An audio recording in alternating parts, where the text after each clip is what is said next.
Welcome back to Review of the Nerds. I'm Mike. And I'm Vincent. And welcome, my friends, to Jurassic Park, World.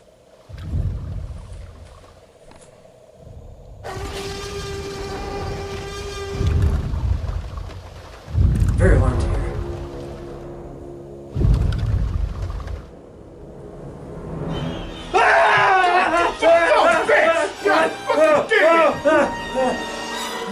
Dude, were those raptors? Goddamn.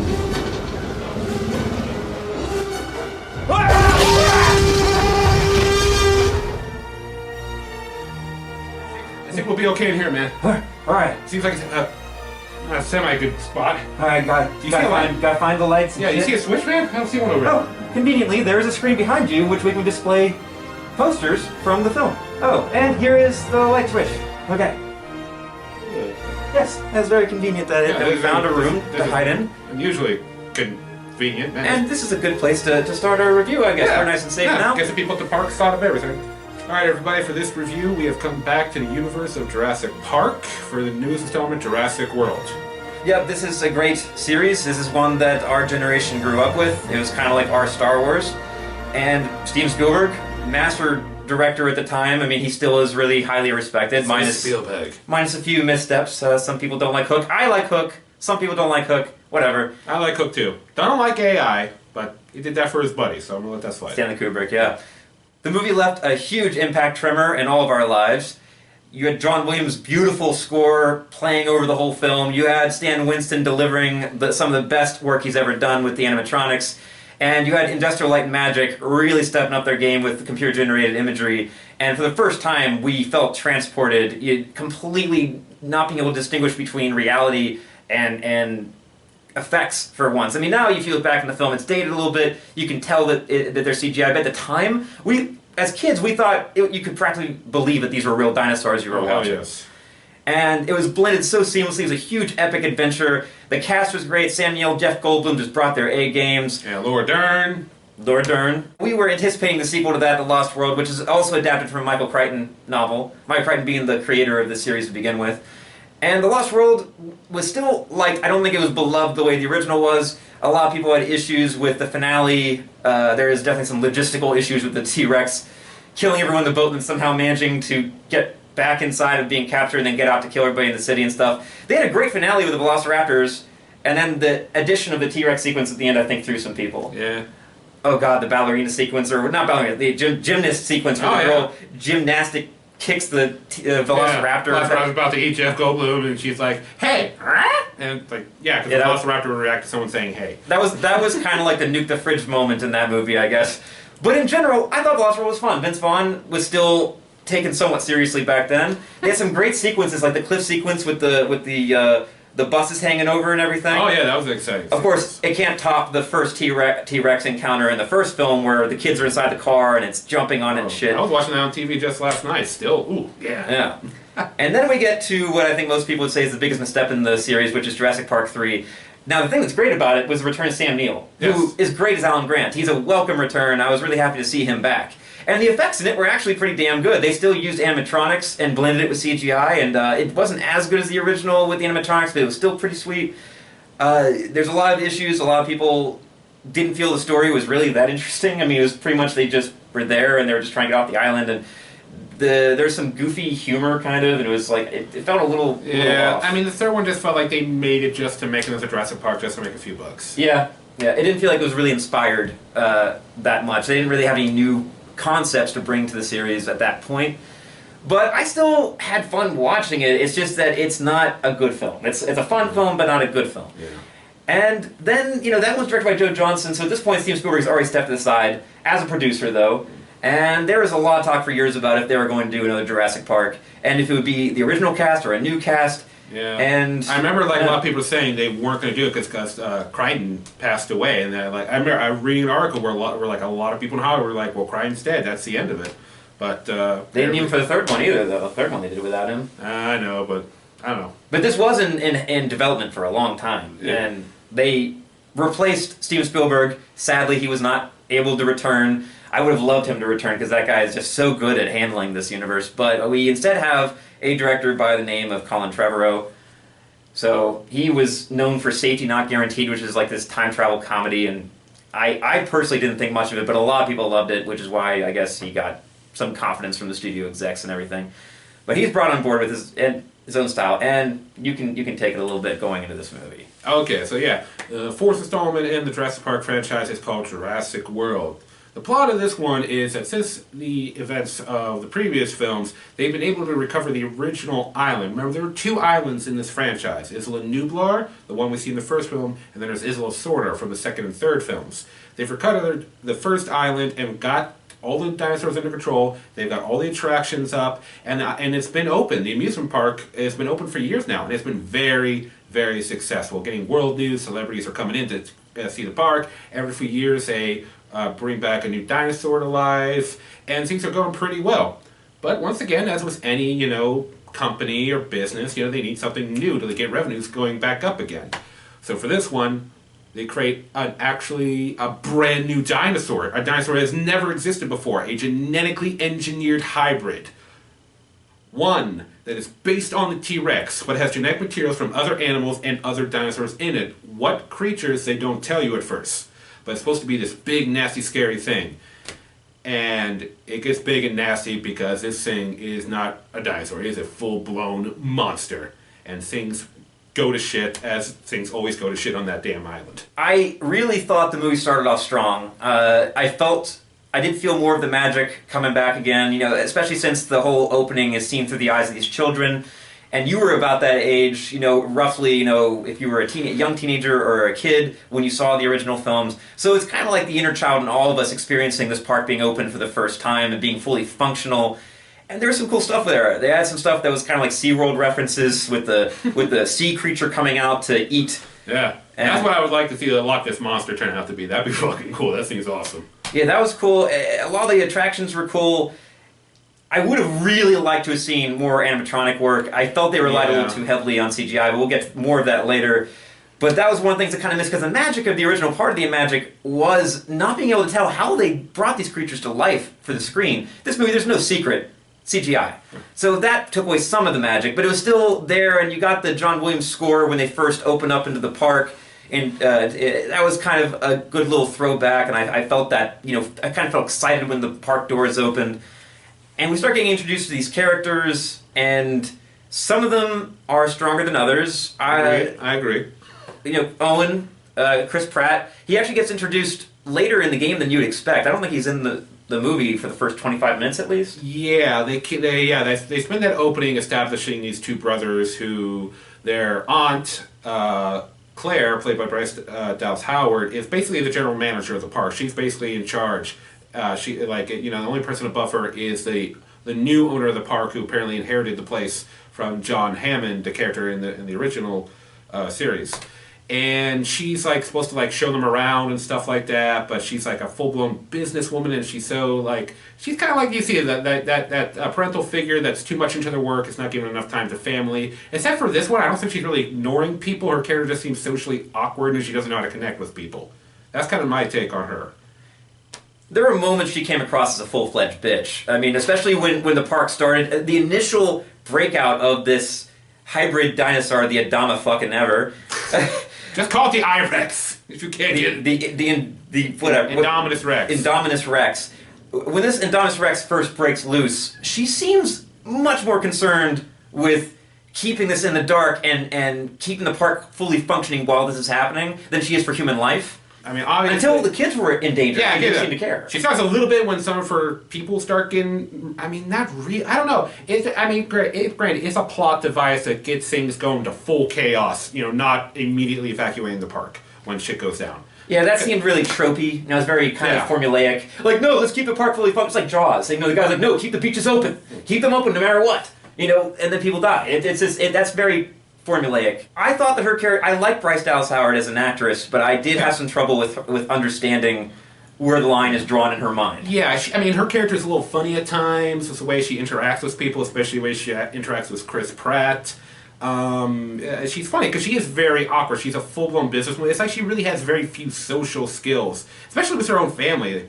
It's kind of odd, but it's funny and kind of cute sometimes, you know. But yeah, I mean, she's not a horrible person. I don't think she's really that horrible person. I just think she was a person out of her depth because she seems like she's always like stressed and stuff like that throughout the course of the film. Yeah, and the kids were serviceable. I mean, they were pretty much serving the same role the two kids did in the first movie. Yeah. I don't think that neither one of them really stood out. So the two brothers, they get to go to like the most incredible like spot on the whole planet, Jurassic World. You know, to meet dinosaurs. Now, I'll give them this. These characters exist in a world where dinosaurs have been around their entire lives. I mean, the original movie came out over 20 years ago, and these kids are definitely both under 20. I mean, the older brother's like maybe 16, 17, the younger brother's like 12 or something like that. And so I can understand to a degree, like when they get to the island, he's really not concerned with the attractions at first. He really couldn't care less. He just wants to look at girls. Yeah, he wants to look at. He's got a girlfriend. That also, yeah, it's like they want us to like him, but I'm pretty sure that his eyes are cheating on her every single frame. I mean, don't get me wrong, they're just teenage love. I don't even think he really likes his girlfriend that much. My big problem is like, okay, I get it. For you, your entire life, dinosaurs have existed, so maybe this is not a big thing. But god damn it, man, you've never been to this joint before. You've never seen the dinosaurs up this close. You've never been this close. And that's not, you're at the coolest place on the planet. I would be tweeting and bragging about that, taking pictures, like, hey, look, I'm at the dinosaurs. But, and he could, like, and he doesn't even really care until they like the SeaWorld part of the movie. Even if you don't care about dinosaurs, the scenery is so beautiful. I mean, all around you. I mean, they're still on a tropical frickin' island. Yeah, it's pretty nice. Yeah. But neither one of these kids particularly stood out performance-wise. The younger kid, I believe, is the child from the Insidious series.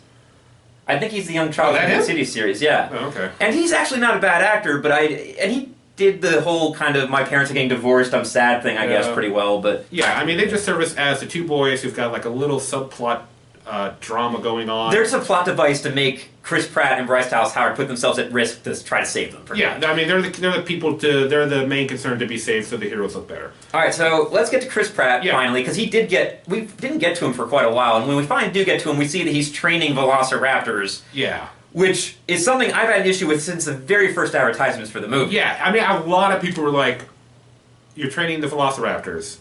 The animals that in the previous film they show whose intelligence is verging on human level intelligence. And you want me to believe this. But they make it out in this film as like he's been with them since they were very young, so they're like they have like a relationship, and he like doesn't like try to control them, but he like gives them what they need and shows them like he's not there to threaten them. So it makes a little bit of sense, but it's still, I mean, don't get me wrong. Yeah, that scene when you see it in the trailer, Chris Pratt's on his motorcycle and the raptors are right. Don't get me wrong. The inner child in me thought that was awesome. That's like he's got his like a Velociraptor motorcycle gang or something. The inner child in me got a kick out of that. It really did. And when you see him interacting with the raptors, it makes a little bit of sense. But I mean, I'll let it slide, just because. I mean, maybe I don't know.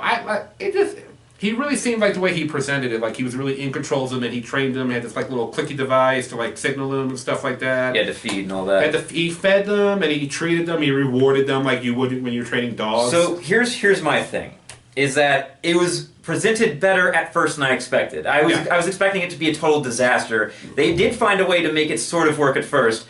I let it slide until the ending, and that's when it all falls apart. Anyways, with the whole Velociraptor thing. So, what are your impressions about Chris Pratt before we move any further? My impressions of him were that in the trailers, the way they advertised it, he came across very goofy Star-Lord-like. And of course, they're advertising it that way because Star-Lord's very popular. I mean, he's definitely playing up the charming rogue type character. I was going to say that the trailers made me worried because it seemed like he was just being Star-Lord in Jurassic Park.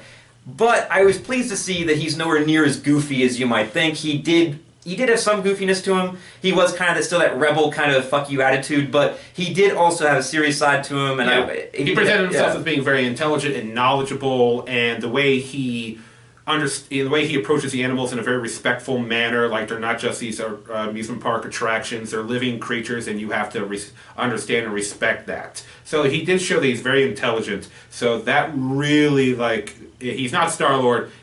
you know, it is definitely a totally different character.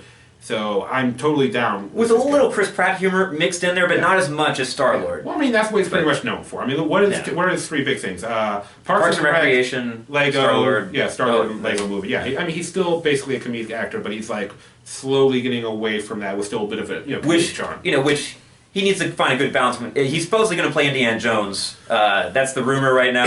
And Indiana Jones obviously has humor, but he also has to be able to be believable as a professor and as an intellect. Which in this movie, I think he might be on his way. Yeah. So he actually, I was worried about him, but he did end up working out pretty well.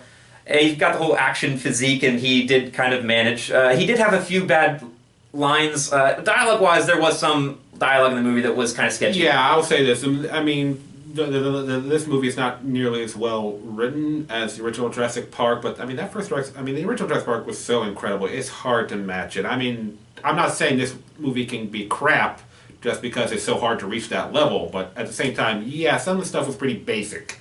Yeah. If something chases you, run. Okay, foreshadow.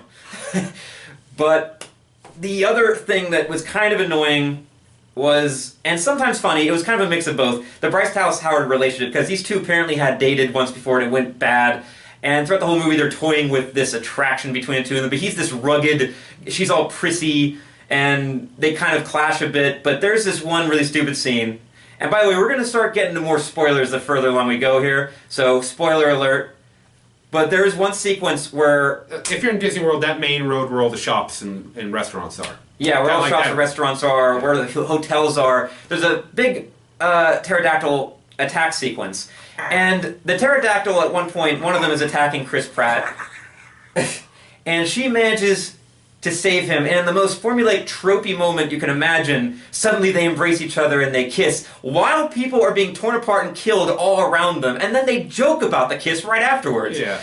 If I was in charge of the film, which I will never be in charge of such a film, but I totally would have removed the romance aspect from the two characters. Because if you just leave that out, their interactions are still, like, flirty. Yeah, flirty, and they're humorous. They don't have to be there. And if they're going to kiss, save it for the very end after everything's done. I wouldn't even have the kiss, though. I would have no romance between the two. I'm just having two characters that learn to respect each other. Sure, I agree with that, too. I'm just saying, though, if you're going to throw a kiss in there, wait until people aren't being torn apart all around you to have it. I mean, like, what the fuck? I mean, they might as well have been standing on a dead body while they kissed. I mean, geez, there's people getting killed everywhere. Yeah. This movie also has a pretty high death rate in comparison to the previous films. There's one moment in particular involving a character getting killed slowly by a pterodactyl, getting pecked at and partly drowned in water, to then just be finished off by a much larger dinosaur. It was like, what did this character do to deserve one of the most drawn-out deaths in a series? Usually deaths like that are a comeuppance for a character being shady, and without spoiling who it is, the character seemed fairly harmless, so I wonder if every time we cut away from them, if they're selling drugs to kids or something. Last character to get into is played by Vincent D'Onofrio, who recently played Wilson Fisk in the Daredevil series. Great actor. I don't remember what his name in the movie is, so I'm just going to call him... Douchebag. I was going to say Wilson Fisk was a tan, but we're going to go with Douchebag. Okay, so Douchebag, he's a character in the movie. He works for InGen, the company that created the dinosaurs and opened the park. And he's part of their security division, and he's only concerned about how to militarize the dinosaurs, particularly the raptors. Oh, God. And that's just his whole thing. He just wants to figure out a way to, like, make dinosaurs into weapons, which arm them with, like, send them out into the field and have them, like, kill terrorists and stuff. I'm trying so hard to let you go, but the floodgates are going to come out of me. I'll be over here. Just have at it. Okay, this is by far the worst thing in the whole film. You're militarizing velociraptors? For one thing, conceptually, even writing in a movie, bad idea. And logistically, in the world itself, bad idea. It's a stupid, stupid idea. Why the fuck would anybody think that militarizing velociraptors in a battlefield would be a good idea? And basically, every character in the movie tells him, like, it's a bad idea. Chris Pratt tells him, Chris Pratt's right-hand man tells him, the park people tell him. There's no one person that does not... I mean, he's just the idiotic villain that only sees, like, how can I turn this into a weapon? I don't want to trash Vincent D'Onofrio as an actor, because he's a great actor, as we've seen. Daredevil, The Cell, tons of other things. The guy's a fantastic actor. Men in Black. Law and Order. Men in Black. Yeah, and Law and Order, yeah. But in this movie, and you can't blame him, it's direction writing, he plays a mustache-twirling bad guy with the worst evil plan you've ever heard before. And they rely so heavily on this plan throughout the movie. It's this running thing throughout the whole movie. And every time he comes on the screen, I'm like, this is so stupid. Once the Indominus Rex gets loose and is terrorizing, the first thing he thinks is like, how can I use this to show that we can weaponize... I feel like I've seen this in another movie. Where shit goes down and there's that one guy who's always thinking is, how can I use whatever into a weapon? Well, we mentioned earlier there's a lot of tropes and formula stuff in this movie. But it's some kind of specific movie. It'll come to me. I'm sure, dude. Like, probably one of the Alien movies or something. I don't know what else to say about his character. Oh, Aliens. Aliens, they did that. The guy wanted to weaponize the aliens. The whole point was he was trying to weaponize them. Oh, yeah. That was it. That was it. Okay. Yeah. He was a corporate douchebag trying to capture the eggs so they can weaponize them. The weakest thing in the movie was definitely that character. Yeah, I mean, once again, no offense to Vincent D'Onofrio. I mean, we can keep on nitpicking. Actually, I will apologize to him because I feel sorry that he got stuck with such a badly handled character. I mean, you can understand why. I mean, hey, like Vincent D'Onofrio, we're interested in casting you in the new Jurassic Park film. You interested? I'm like, fuck yeah, I'm interested. You know, who wouldn't be? Earlier, I said that I was going to let it slide. Okay, but once Vincent D'Onofrio comes in with this plan to have the Velociraptors help them track down this Indama fucking ever... Indama fucking ever? It might as well be. It doesn't exist. How the Velociraptors turn on them. I like that aspect, because of course they turn on them. And by the way, spoilers, everybody, but they turn on them eventually. Yeah, and because the big thing is that the Indominus Rex is genetically part Velociraptor. It has the same vocal cords and intelligence level, so it's able to communicate with them. And we're supposed to believe that this thing has killed every single thing in sight, plus ate its own sister, apparently. Yeah, the Indominus Rex is so evil. No, it ate its brother. This is a bad bitch. Because we gotta keep with the theme of female dinosaurs from the first one. But yeah, we're supposed to believe that she is such a sociopathic, cold-blooded killing machine, like a shark basically, that she will just eat anything in sight. But suddenly she's going to spare these Velociraptors because she wants to communicate with them, and they're going to recognize her as one of them. It was just an excuse to have the tables turn, and... I mean, what is this? Did they also genetically, you know, modify its brain to be, you know, Hannibal Lecter, and it's just really good with speaking and convincing people of bullshit? I mean, come on. And what are your thoughts? I really didn't like that. I liked the Velociraptor. I saw it coming because even before this movie came out, I looked at this creature and I was like, okay, it's part T-Rex, and the majority of its basic body is very T-Rex looking, but there's definitely, it has, like, if you look at its face, you can see some Velociraptor some features, and the fact that the length of its arms and the way its claws look, I knew it was going to be part Velociraptor. It wasn't a big surprise for me. They do explain a few other creatures that are, because, like, this I-Rex has some very unique abilities that doesn't make it a dinosaur at all. I don't know. I would have liked to have played it up if, like, they fought with the I-Rex a little bit, and the I-Rex just kind of like used that, like, that call that they displayed in Jurassic Park 3, that kind of like horn coughing sound. I don't know. Well, basically, my feelings about it, like I said, just to stamp it out, is that I like the idea of the Velociraptors turning on the humans, but I don't like the device they used to do it. Yeah. I don't believe it. I just don't believe it. Because you kind of want, I mean, it's cool, like, oh, hey, they're kind of like good Velociraptors, but in the back of your head, like, they're still Velociraptors. I mean, 3 films of Velociraptors just running and hunting and clever girls, you know, but... And now but to tame them at all is a dumb idea, kind of. And this kind of redeemed it for me a little bit, but then we have another 180 later, where the Velociraptors suddenly decide to help the humans again just because it sees Chris Pratt's like, oh, I don't believe they would turn back. At that point, they've already tasted man flesh. They've already eaten people. They won't turn back at this point. It's too late. Yeah, it's at the point where like Chris Pratt does like he does this thing where he puts like his hand in front of himself and he just kind of looks them in the eye and he talks to them. And he's really reaching to them. Which, okay, he's already established that he's grown a relationship with these Velociraptors, and that's why, you know, they don't turn on him. Like, he's kind of like part of their pack in a way. He's like their alpha. However, just to turn and then turn right back. I mean, they're chasing him. They're chasing him, and it's like... I feel stupid saying this, but pick a side, Velociraptors. Pick a side. And then... Claire, Bryce Dallas Howard, releases The ultimate badass dinosaur. The hero of our childhood, the T-Rex. And not just any T-Rex, this is the original T-Rex. The T-Rex from the first Jurassic Park. This is it. This is that T-Rex that after they recovered the park, they got that T-Rex back into an enclosure, and it's been in the park ever since. So not only is it T-Rex, but it's the original. It's the first, and I'm, holy crap, she's still out there. She's still a badass motherfucker, and she's coming. And there it is, and it is... It's kind of ridiculous, but my inner child is like losing it. I was like that scene. I'm in the theater. I was like, oh, I was like, oh my god, this is great. And T-Rex comes out and it just bursts through like a fake skeleton and lays out that T-Rex. Watching Bryce Dallas Howard outrun a T-Rex in high heels is a bit ridiculous. I mean, this lady can do a lot in high heels. I mean, T-Rex should be able to stomp her ass down in a few steps, you know? Gucci? I don't know.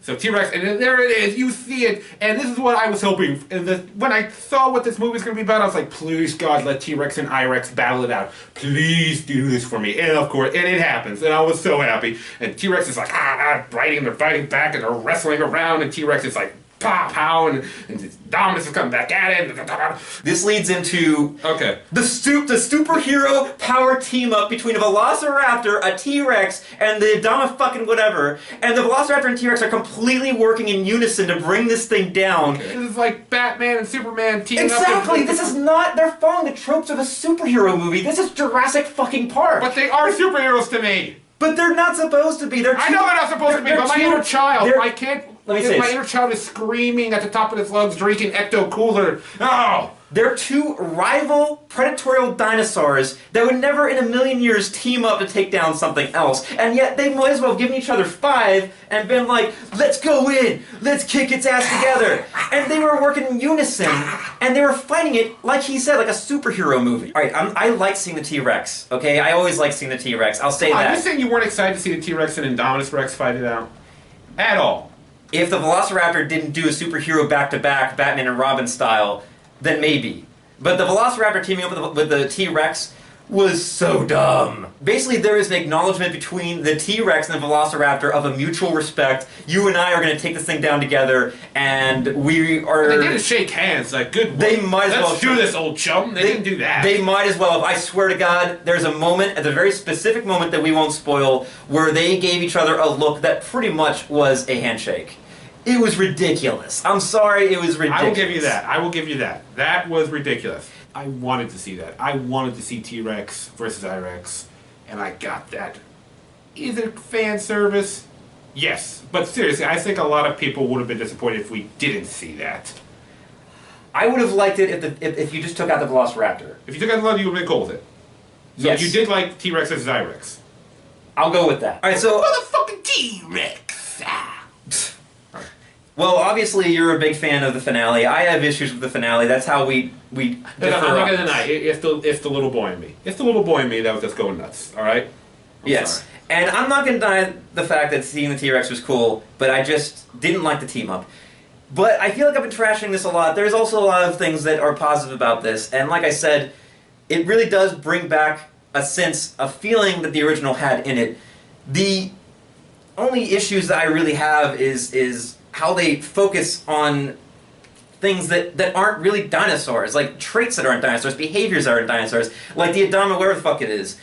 This thing took up so much of the story, and yet it's a dinosaur that doesn't exist, and I want to see the fucking dinosaurs. The little child in me, the one that you're describing, I want to see the fucking dinosaurs. I want to see the T-Rex. I want to see the Velociraptors. I want to see all the shit, but we're focusing so much on this dinosaur... There's plenty of the dinosaurs in the film. Yes, but we're focusing a lot on this one dinosaur that never existed. Because it's not... it's the villain of the film.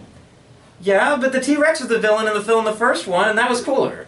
I wouldn't say the T-Rex was a villain. I'd say it was just an animal being an animal. This thing is a legit evil monster. It just felt unnecessary to create a Frankensteinish dino monster when there are so many other lethal dinosaurs they have not used yet. I'm watching Jurassic Park to see dinosaurs, not some creation by a CGI committee. They took the whole bigger, badder, faster mentality a little too far. It felt like a distraction from the actual dinosaurs. But everything else in the movie I like the actors, except Vincent D'Onofrio's character wasn't handled well, but I like everybody else. The action scenes are pretty intense. some of them are really exciting. They have the equivalent of the T-Rex attack on the kids in the car in the first movie. In this movie, with this like sphere globe thing that the kids are in, and the Dom, whatever the fuck it is, attacks it, and that's kind of exciting. And I liked the helicopter sequence. That's all cool. I mean, there is cool things in this. Yeah. In the music of this movie, you and I discussed, John Williams' score is brilliant, but the score they have otherwise is really forgettable. And the score is the voice of Jurassic Park. Yeah. And they only use John Williams once, and then they have this little piano do thing at one point, but that's it. Otherwise, it's all new stuff, and none of it is memorable. So the music is kind of there, but yeah.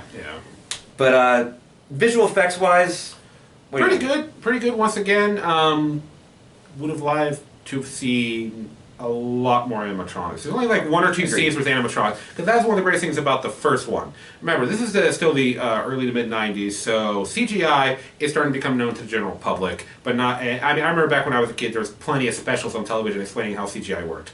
However, what was great about the first Jurassic Park and its sequels is that they had the blend of CGI and animatronics, which kept tricking your eye, so you couldn't get used to one over the other. Nowadays, they CGI the crap out of everything, and you know what's CGI and what's not. So I definitely wanted to see an animatronic Indominus Rex. I didn't get that. I wanted to see all these animatronics, because I was thinking about, even in the back of my head, even like I've seen so many movies, I can kind of tell. But that's the thing about it. An animatronic dinosaur, that physically exists.